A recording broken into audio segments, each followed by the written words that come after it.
Namaskar and welcome to this Wednesday edition of Market Mantra, the program in which we give you a complete update on the economic, business and stock market news of the day. Well, I am Lalema Aneja Dang and with me is my co-anchor in Hindi, Vishal Sharma. नमस्कार, market मंत्र में आप सभी का स्वागत। प्रतिदिन की तरह आज भी हम आर्थिक, व्यापारिक और शेयर बाजार से जुड़े ताजा समाचार आप तक लाएंगे और उन पर चर्चा भी करेंगे। चर्चा के लिए आज कार्यक्रम में ऑनलाइन आमंत्रित हैं आर्थिक विशेषज्ञ A.K. भट्टाचार्य। भट्टाचार्य जी नमस्कार, मार्केट मंत्र में आपका स्वागत। नमस्कार। और सबसे पहले अंग्रेजी में हेडलाइंस के साथ है लालिमा। Thank you, Vishal. Yes, the headlines. World Bank revises Indian GDP growth prediction for 2021-22 fiscal to 10.1%. Cabinet approves investment of 10,900 crore rupees in the food processing industry under production-linked incentive scheme. And at the stock markets, Sensex plunges to trade near 49,500 mark. Nifty declines below 14,700 level. विश्व bank ने वित्त वर्ष 2021-22 के लिए भारत के सकल घरेलू उत्पाद में अनुमानित वृद्धि को 5.4% से बढ़ाकर 10.1% किया। मंत्रिमंडल ने उत्पादन से जुड़ी प्रोत्साहन योजना PLI के अंतर्गत खाद्य प्रसंस्करण उद्योग के लिए 10,900 करोड़ रुपए की मंजूरी दी। और शेयर बाजार में सेंसेक्स 49,500 के स्तर तक टूटा, निफ्टी 14,700 के स्तर से नीचे आया।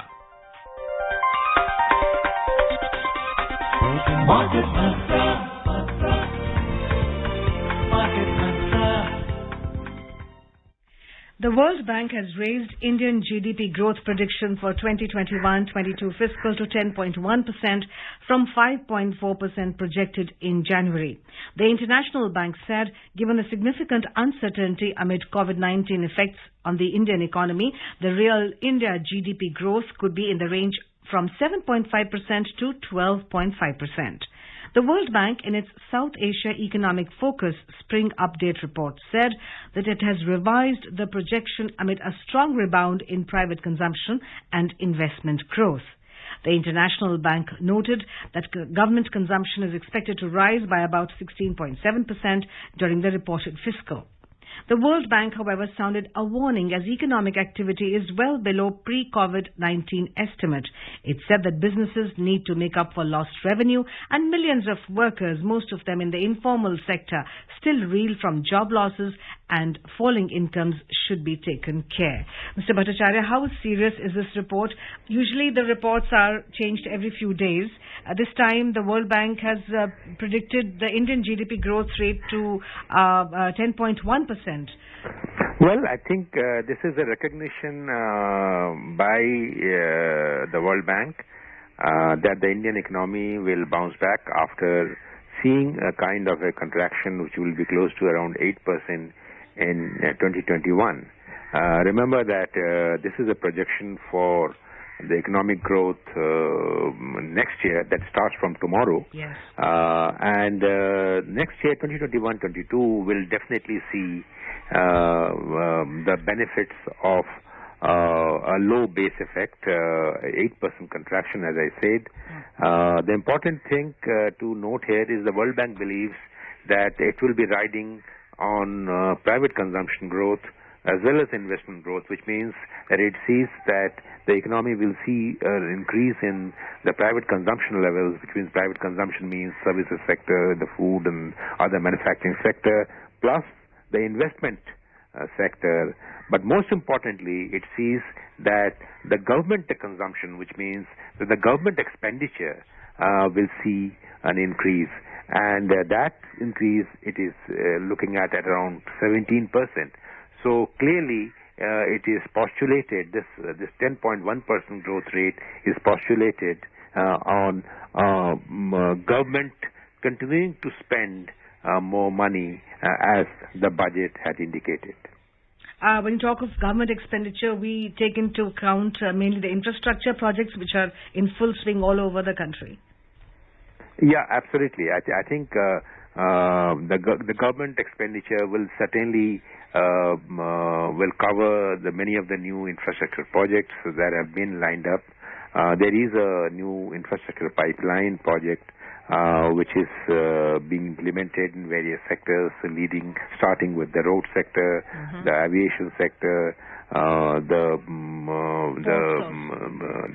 key steel and other infrastructure sector. Development Financial Institution is being launched to supplement the efforts for financing the new infrastructure projects. So all in all, the government expenditure will mean kind of a stimulus to the economy. And don't forget that the government expenditure will be also mean more money for the agricultural sector by way of the food subsidies, by way of the oil subsidies, because the petroleum prices are going up.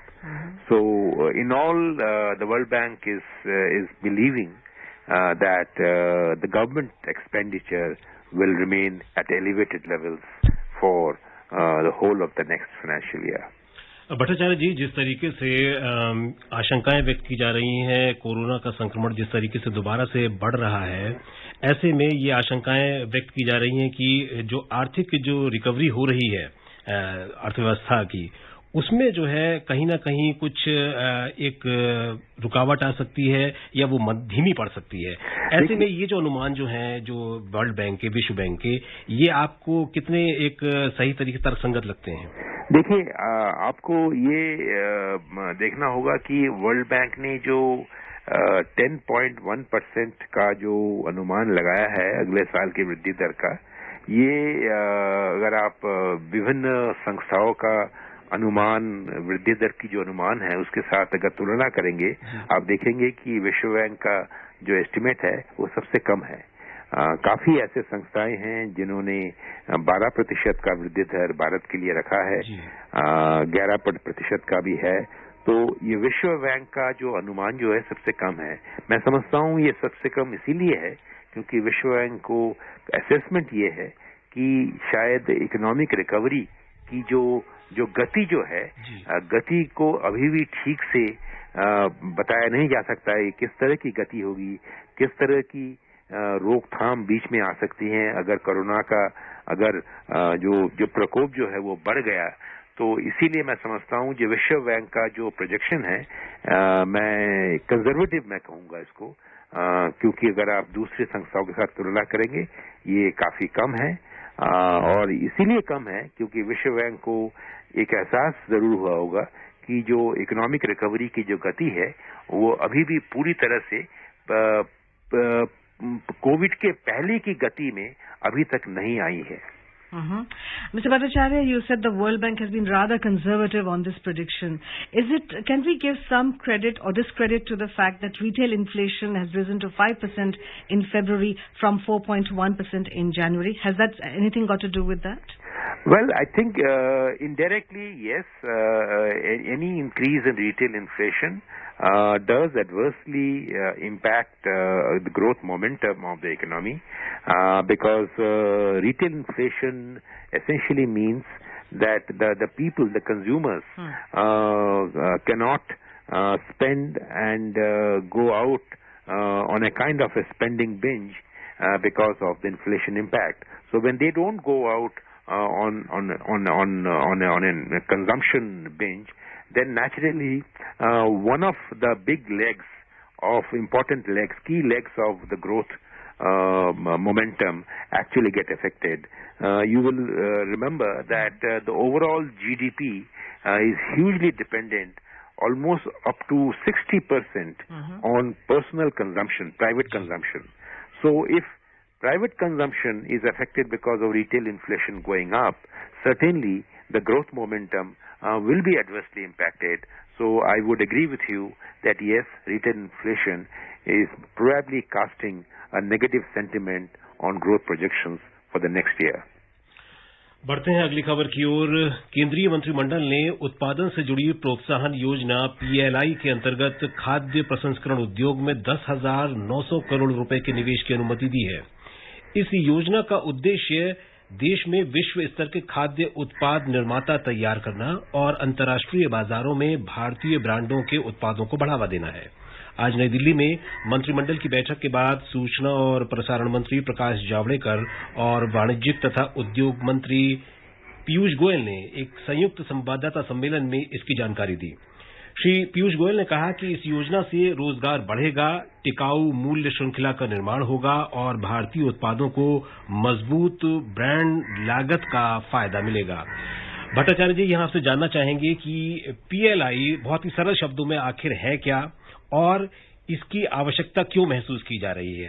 साथ ही जो आज ये food processing industry यानी खाद्य प्रसंस्करण उद्योग के लिए जो ये घोषित की गई है, ये कितनी उसके लिए बेनिफिशियल लाभदायक रहने वाली है? देखिए, जो कोरोना के बाद जो पैंडेमिक के बाद सरकार की तरफ से जो कई नीतियां को अपनाया गया है, इसमें एक बड़ी नीति प्रोडक्शन लिंक्ड इंसेंटिव स्कीम का अनाउंसमेंट रहा है। प्रोडक्शन लिंक्ड इंसेंटिव स्कीम में ऐसा होता है कि जो कंपनियां चाहती हैं कि वो आकर भारतवर्ष में आकर भारतीय अर्थनीति में जाकर वो अपना इन्वेस्टमेंट किसी क्षेत्र में बढ़ाएं और उस इन्वेस्टमेंट को बढ़ाने के लिए एक इंसेंटिव दी जाती है और वो इंसेंटिव जितना ज्यादा आप प्रोडक्शन करेंगे, जितना ज्यादा आपका टर्नओवर बढ़ेगा, उसी के साथ ये लिंक रहता है।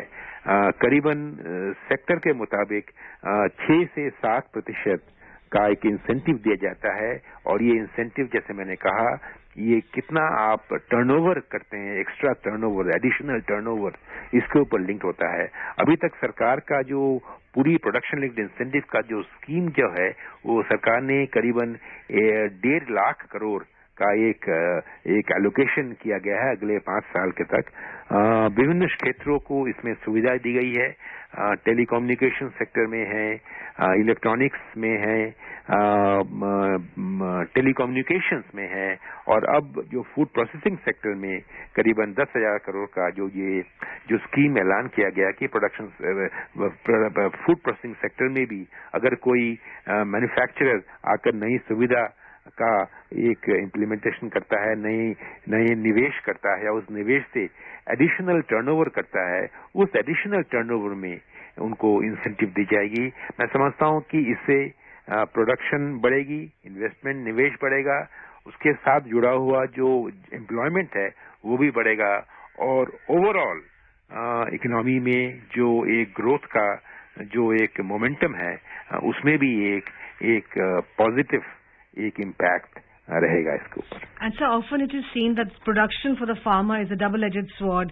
If he produces less, of course, there's a problem. If he produces more, whether it's potato, tomato, onion, then often we hear sometimes stories of him having to throw them on the road because he says my selling price is less than the production price.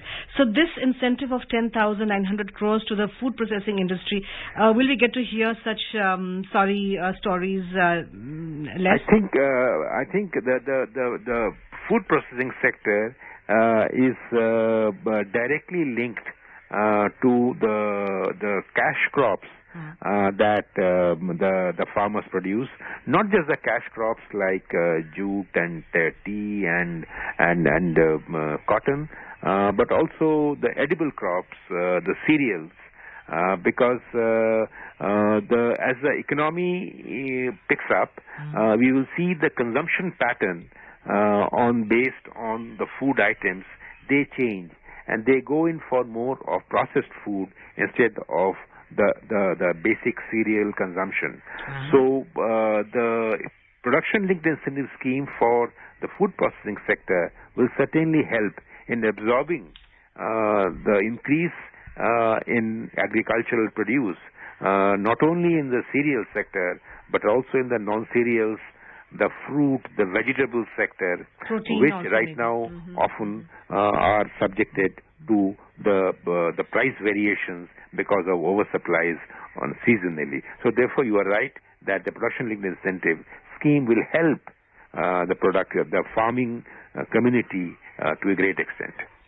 All right, we move forward. Well, the central government has extended the scope of Emergency Credit Line Guarantee Scheme, ECLGS in short, through introduction of ECLGS 3.0 in view of the continuing adverse impact of COVID-19 pandemic on certain service sectors. It will now cover business enterprises in hospitality, travel, tourism, leisure and sporting sectors which had a total credit outstanding not exceeding 500 crore rupees and overdues was for 60 days on 29 February last year. The Finance Ministry has said that ECLGS 3.0 will involve extension of credit up to 40% of total credit outstanding across all lending institutions. The tenor of loans granted under ECLGS 3.0 will be 6 years, including moratorium period of 2 years.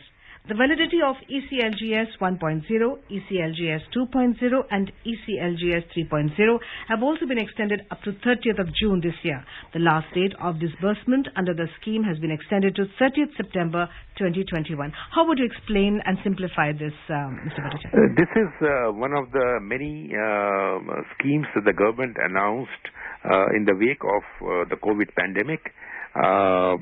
You will remember that the COVID had an adverse impact, particularly in sectors such as the hospitality sector, the travel sector, tourism sector, leisure sector, and even till recently the sporting sector, because the experiential businesses like hospitality, like in going to a hotel or going to having a food in a restaurant or traveling for excursion or tourism, they were all impacted because of the fear of COVID and the tendency on risk aversion.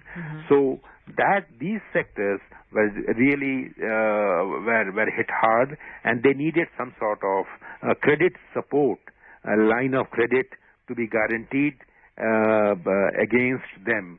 That needed some support, and I think the government has now decided that these are the sectors that in need of credit, and the banking sector, for obvious reasons, may be little restrained in extending credit, because these are the sectors which are still to recover and back on their feet again, because the COVID-19 pandemic's impact is not yet over yet. So therefore, government is providing guarantee up to 500 crore of loans to these sectors, so that these sectors can get the money and try to come back to normal activity. And also the validity of the earlier credit lines to other sectors are also being extended to June this year. In other words, the sectors which had already extended got those credit, and the benefit of the credit will continue to get it till the end of 30th of June this year. और अब बात share बाजार की, तो आज काफी अच्छी खासी गिरावट रही शेयर बाजारों में। कमजोर वैश्विक संकेतों के बीच सेंसेक्स और निफ्टी दोनों में आज 1% से भी अधिक का नुकसान देखा गया। सेंसेक्स, बॉम्बे स्टॉक एक्सचेंज का सेंसेक्स 49,500 के स्तर के नजदीक आकर बंद हुआ है, और जबकि निफ्टी की बात करें तो निफ्टी 14,700 के स्तर के नीचे आकर बंद हुआ। सेंसेक्स 627 अंक लुढ़क कर 49,509 पर बंद हुआ। नेशनल स्टॉक एक्सचेंज का निफ्टी भी 154 अंक फिसलकर 14,691 पर आ गया। वहीं अगर मिड कैप और स्मॉल कैप इंडेक्स की बात करें तो इनका प्रदर्शन सेंसेक्स से बेहतर रहा है। मिड कैप इंडेक्स में 0.07% की बढ़त रही, जबकि स्मॉल कैप इंडेक्स 0.52% लाभ में रहा। The Sensex and the Nifty today logged losses of more than 1% amid weak cues from the global stocks. The Sensex at the Bombay Stock Exchange plunged to close near 49,500 mark, while Nifty at the National Stock Exchange settled below 14,700 level. Sensex declined 627 points or 1.25% to end at 49,509. Nifty at the National Stock Exchange also slipped 154 points, 1.04% to finish at 14,691. On the other hand, the mid-cap and small-cap performed better than the Sensex as they logged modest gains. The mid-cap index added 0.07%, while the BSE small-cap index gained 0.52%. In the Sensex pack, shares of 12 companies gained, while 18 logged losses. ITC and Bajaj Finserv were the top gainers as they climbed 1.8%, while HDFC and HDFC Bank were lost around 4%. In sectoral indices, 7 out of 19 sectors climbed. Realty sector stocks was top gainer as it ended 1.9% up, while finance lost the most, falling 1.7%. The overall breadth of the BSE trade was negative as shares of 1,513 companies fell while 1,373 rose. Shares of 193 companies remained unchanged. Bhattacharya जी, कल यानी मंगलवार को Sensex 1100 से भी अधिक अंक मजबूत होकर बंद हुआ था और आज इतनी बड़ी गिरावट, ये वोलेटिलिटी जो है ये क्या बताती है? देखिए, इस वॉलेटिलिटी यही दिखा रही है, दर्शाती है कि जो इन्वेस्टर्स जो है वो जो ही मार्केट थोड़ा में चढ़ाव आती है तो इन्वेस्टर्स अपना प्रॉफिट बुक करने का एक टेंडेंसी दिखाता है। तो मैं ये समझता हूँ कि जो मार्केट में जो हमने पिछले हफ्ते में जो इतनी काफी एक जो बिकवाली आई थी, उसके बाद मंडे को जब होली के छुट्टी के बाद जब मार्केट खुला, उसमें जैसे आपने कहा कि 1100 पॉइंट का उछाल आया और उसके बाद ही आप देख रहे हैं कि इस तरह से फिर से ये प्रॉफिट बुकिंग का जो टेंडेंसी जो है, जो ही मार्केट बढ़ता है प्रॉफिट बुकिंग काफी चर्न दिख रहा है इस वक्त मार्केट में। अगर आप देखेंगे तो जो सेंसेक्स स्टॉक्स में करीबन 30 स्टॉक्स में से 20 स्टॉक्स में गिरावट आई है, सिर्फ 10 स्टॉक्स में थोड़ी बहुत चढ़ाव आया है। मैं इस जो आज की जो तारीख की जो मार्केट का जो मूवमेंट है, मैं एक लंबी एक लॉन्गर व्यू में देखूंगा इसको। ये इस साल का आखिरी दिन था ट्रेडिंग का, कल से नया साल आ जाएगा।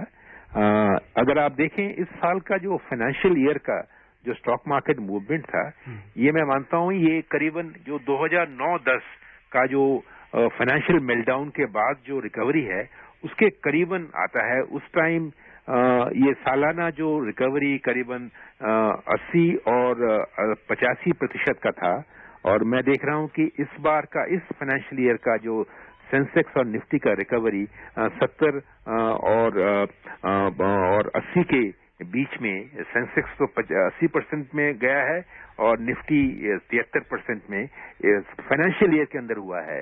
तो मैं ये समझता हूं कि एक ओवरऑल अगर आप व्यू लेते हैं तो जो लॉन्ग टर्म इन्वेस्टर जो है उसको इन्वेस्टमेंट में अगर लॉन्ग टर्म अगर होराइजन देखें, इस साल उसके लिए काफी अच्छा रहा है। सेंसेक्स तो करीबन 2500 तक पहुंच गया था, उसके बाद फिर वापस आकर अगर करीबन 50,000 तक छू रहा है, 25,000 से 50,000 तक आ गया है। तो मैं इसको एक लॉन्ग टर्म व्यू लूंगा for the long term investor. Market जो है वो जो शॉर्ट टर्म इन्वेस्टर के लिए काफी वॉलेटाइल ही रहेगा और अगले हफ्तों में भी हम ये वॉलेटिलिटी को से दूर नहीं हट सकते।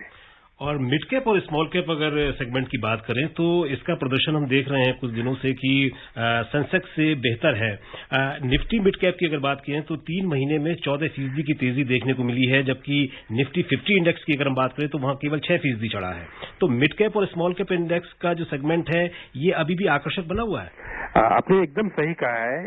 अगर आप देखें कि कोविड के शुरुआती महीने में जो स्मॉल और मिड कैप को धक्का बहुत ज्यादा पहुंचा था, बल्कि जो लार्ज कैप जो स्टॉक्स जो थी उसमें धक्का पहुंचा था, पर अगर तुलनात्मक तरीके से अगर देखें तो स्मॉल कैप और मिड कैप में ज्यादा लगा था। इसीलिए जो स्मॉल कैप और मिड कैप स्टॉक्स में, जिसे स्टॉक मार्केट इन्वेस्टर्स कहते हैं जूस, अभी भी काफी जूस है और वो जो निवेशक जो है वो देख रहे हैं कि स्मॉल कैप और मिड कैप में अभी भी एक चढ़ाव का एक स्कोप अभी वो देख रहे हैं मार्केट प्राइस में। तो इसीलिए मैं समझता हूँ कि जो स्मॉल कैप और मिड कैप इंडेक्स में अगले 10, 15, 20 दिन तक शायद ये एक पॉजिटिव आउटलुक बरकरार रहेगा। All right, let's take a look at the rupee now. Well, the rupee at the foreign exchange market strengthened 27 paise to 73 rupees and 11 paise against the US dollar, mainly due to weakness in the American currency. The dollar index, which indicates the US dollar's strength against a basket of 6 other leading currencies, fell 0.06% to 93.24. और बात करते हैं अब एशियाई बाजारों की। एशियाई share बाजार भी आज गिरावट के साथ बंद हुए। जापान का निकेई 0.9% टूट गया। सिंगापुर का स्ट्रेट्स टाइम्स 0.8% और हांगकांग का हैंग सेंग 0.7% के नुकसान में रहे। चीन का शंघाई कंपोजिट इंडेक्स 0.4% फिसल गया और दक्षिण कोरिया की कोस्पी में 0.3% की गिरावट रही। यूरोपीय बाजारों की ओर चलें तो यहां भी गिरावट देखी गई। अंतर्देशीय कारोबार में लंदन का FTSE 100 और जर्मनी का डेक्स दोनों 0.2% लुढ़के, जबकि फ्रांस का कैक लगभग स्थिर कारोबार कर रहा था। Well, it seems like a downward swing all along. US stocks ended down slightly yesterday with investors selling tech-related growth shares after US Treasury yields hit a 14-month high. Tech stocks have been among the hardest hit by the rise in yields. The 10-year US Treasury yield rose to 1.776% in early London trade, its highest since 22nd January. The S&P 500 and the Dow Jones Industrial Average both fell 0.3% and the Nasdaq Composite Index slipped 0.1%. Bhattacharya जी, अगर बात करें तो जिस तरीके से yield ने जो है, जो बॉन्ड्स की यील्ड है वो लगातार जो बढ़ती जा रही है, उससे जो है काफी असर पड़ा है और खासतौर पर टेक स्टॉक्स की जो बात हो रही है वो काफी प्रभावित हुए हैं। आने वाले वक्त में जो टेक स्टॉक्स जो है, टेक शेयर जो हैं, उनका भविष्य आप कैसे देखते हैं? देखिए, अगर आप ग्लोबल एक सेंटीमेंट की अगर बात देखें तो ग्लोबली जो बॉन्ड की जो यील्ड जो है और अगर आप कह सकते हैं इंटरेस्ट रेट का जो ट्रेंड जो है, ट्रेजेक्टरी जो है, वो ऊपर की तरफ जा रहा है। अमेरिकन जैसे मार्केट में बॉन्ड यील्ड करीबन 1.5 पॉइंट से अगर 2% पहुंच गया है, तो मैं समझता हूं कि सारे इक्विटी मार्केट में पर्टिकुलरली जो टेक स्टॉक्स हैं, जो सेंसिटिव स्टॉक्स हैं काफी, उसमें सबसे ज्यादा इम्पैक्ट होता है, क्योंकि पैसा इक्विटी से डेट में चले जाने की एक टेंडेंसी हम देखते हैं।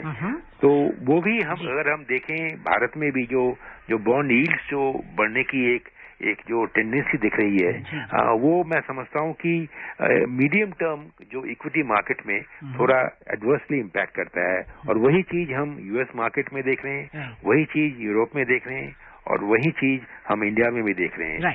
अनलेस सेंट्रल बैंक इस यील्ड को मैनेज ठीक से ना कर सके, मैं समझता हूँ ये सेंटीमेंट वैसा ही रहेगा। Let's look at the oil now. Well, oil prices today fell on concerns about the market's recovery after OPEC and its allies lowered its 2021 demand growth forecast, although strong Chinese factory activities lent some support. In intraday trade, the Brent was trading around $63.80 per barrel, while WTI crude prices were around $60.50 per barrel. बात gold की करते हैं। Multi commodity exchange पर सोने की अप्रैल वायदा कीमतों में आज प्रति 10 ग्राम 10 रुपए की गिरावट रही। सोना वायदा 43,860 रुपए प्रति 10 ग्राम के आसपास रहा। मई सौदों के लिए चांदी भी 220 रुपए टूटकर 62,900 रुपए प्रति किलो पर आ गई। भट्टाचार्य जी, आप कार्यक्रम में शामिल हुए और इतनी उपयोगी जानकारी दी आपने, इसके लिए बहुत बहुत धन्यवाद। नमस्कार। And now, friends, before we close, here's a reminder of the headlines. World Bank revises Indian GDP growth prediction for 2021-22 fiscal to 10.1%.